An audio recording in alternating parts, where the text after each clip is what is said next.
మన డ్రైవర్ అన్నల మీద ఢిల్లీ నగరంలో ట్రాఫిక్ వల్ల గుండాయిజం రోజు రోజుకి పెరిగిపోతా ఉంది.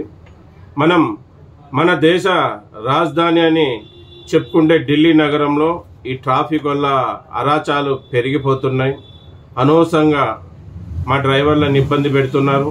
మళ్ళీ నిన్నటికి నిన్న ఢిల్లీ నగరంలో మన 3 బండ్లు ఆపడం జరిగింది. ఆంధ్రప్రదేశ్ బండ్లు ఆపి వాళ్ళు లంచం అడగడం జరిగింది. అంటే మామూలు అడగడం జరిగింది.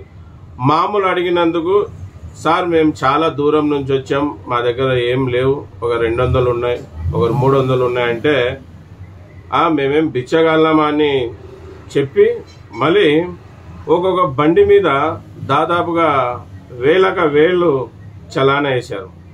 ఒక బండికి 20,000 అయితే, ఒక బండికి 25,000 అయితే, ఒక బండికి 45,000. మళ్ళీ ఢిల్లీ రాజధాని ఎంతో స్వేచ్ఛ కలిగిన నగరం. మళ్ళీ అటువంటి ఢిల్లీ నగరంలో ఈ పోలీసు వల్ల గూండాయిజం చాలా పెరిగిపోతా ఉంది. మళ్ళీ దీన్ని అణిచేయాల్సిన అవసరం ఎంతైనా మన డ్రైవర్ అన్నలకు ఉంది. మళ్ళీ ఢిల్లీ నగరంలో ఉండే యూనియన్లకి సమాచారం ఇవ్వడం జరిగింది. గతంలో కూడా చెప్పాం, మరీ చెప్పాం. సార్ మా సౌత్ ఆంధ్రప్రదేశ్, ముఖ్యంగా ఆంధ్రప్రదేశ్ బండ్లు ఢిల్లీ నగరానికి వస్తే అక్కడ ఉండే పోలీసు వాళ్ళు మా డ్రైవర్లని చాలా ఇబ్బంది పెడుతున్నారు. మామూలు పేరుతో గూండాయిజం చేసి డబ్బులు వసూలు చేస్తున్నారు. మళ్ళీ దీన్ని అణిచేయాలి మీరు, ఎందుకంటే మీరు అక్కడ ఉంటారు కనుక లోకల్లో మీరు ఖచ్చితంగా దీని మీద చర్యలు తీసుకోవాలని చెప్తే అక్కడ ఉండే ఢిల్లీ యూనియన్ వాళ్ళు, ముఖ్యంగా సుమేర్ అంబోతాభాయ్, అలాగే రవి రాథూర్ అన్న గారు, అలాగే మన మీడియా సోదరుడు సుమేర్ భాయ్, వీళ్ళందరూ కూడా ఆ ట్రాఫిక్ వాళ్ళ మీద గలం ఎత్తడం జరిగింది. ఆల్రెడీ వాళ్ళ మీద కేసు కూడా ఫైల్ చేస్తున్నారు. ఆల్రెడీ డీజీపీకి కూడా కంప్లైంట్ చేయడం జరిగింది. చూడండి అన్న, ఒకటే చెప్పేది మన డ్రైవర్ అన్నలకి, మనం పేపర్లన్నీ ఆల్ ఓకే పెట్టుకోవాలి. ఖచ్చితంగా మనమందరం కూడా రూల్స్ అండ్ రెగ్యులేషన్ ఫాలో కావాలి. రూల్స్ అండ్ రెగ్యులేషన్ ఫాలో అయితే మనం ఎవరికి ₹1 ఇవ్వాల్సిన అవసరం లేదు. ఇప్పుడు అక్కడ ఉండే డ్రైవర్లు కూడా అందరు రూల్స్ అండ్ రెగ్యులేషన్ పాటించారు. ఏది తప్పుగా లేదు, అన్ని కరెక్ట్గా పేపర్లు ఉన్నాయి, అన్ని టన్నేజ్ కూడా కరెక్ట్ ఉంది, ఇంకా తక్కువనే ఉంది. మళ్ళీ అన్ని కరెక్ట్ ఉన్నా ఈ పోలీసు వాళ్ళు ఇంత దారుణంలోకి ఉడగట్టారు.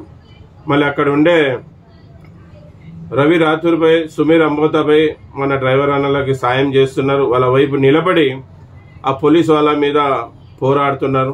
ఖచ్చితంగా మనం అందరం కూడా సౌత్ ఆంధ్రప్రదేశ్లో ఉన్న వాళ్ళం అందరం కూడా అక్కడ యూనియన్లకి మద్దతు తెలియజేస్తూ ఖచ్చితంగా మన రాష్ట్రంలో కూడా ఆ ట్రాఫిక్ వాళ్ళ మీద కూడా చర్యలు తీసుకోవాలి. మనం కూడా ఇక్కడ మన లోకల్లో కూడా కేసు ఫైల్ చేయాలి. మరి ఈ విషయం నేను తెలుగులో తెలియజేశాను. మళ్ళీ అక్కడ ఉండే మన యూనియన్ సోదరులకు కూడా హిందీలో చెప్తే వాళ్ళకు కూడా అర్థమవుతుంది. మళ్ళీ హిందీలో ఇంకో వీడియో రూపంలో వస్తాను. మళ్ళీ అక్కడ ఉండే యూనియన్ వాళ్ళకి మా ఆంధ్రప్రదేశ్ డ్రైవర్ల తరఫున, ఆంధ్రప్రదేశ్ డ్రైవర్ యూనియన్ లీడర్ల తరఫున మీకు ఈ పాదాభివందనం సార్. ఎందుకంటే మా డ్రైవర్లకు అక్కడ మీరు సాయం చేసినందుకు, ముఖ్యంగా రవి రాథూర్ అన్న గారికి, అలాగే సుమేర్ అంబోతాభాయ్ గారికి, అలాగే మీడియా సోదరుడు, మన డ్రైవర్లకి కష్టం ఉందంటే అర్ధరాత్రి అయినా వచ్చి లైవ్ తీసి ఖచ్చితంగా అధికారుల దృష్టికి తీసుకుపోయే సుమేర్ భాయ్ గారు కూడా ధన్యవాదాలు తెలియజేసుకుంటున్నాను. అందరికీ మరొకసారి చెప్పేది ఒకటే, మనమందరం అన్ని పేపర్లు కరెక్ట్ పెట్టుకొని మనం ప్రయాణానికి సిద్ధం కావాలి. అందరికీ నమస్తే, సలాం అలైకుం, జై భీమ్, జై హింద్, జై డ్రైవర్, జై డ్రైవర్.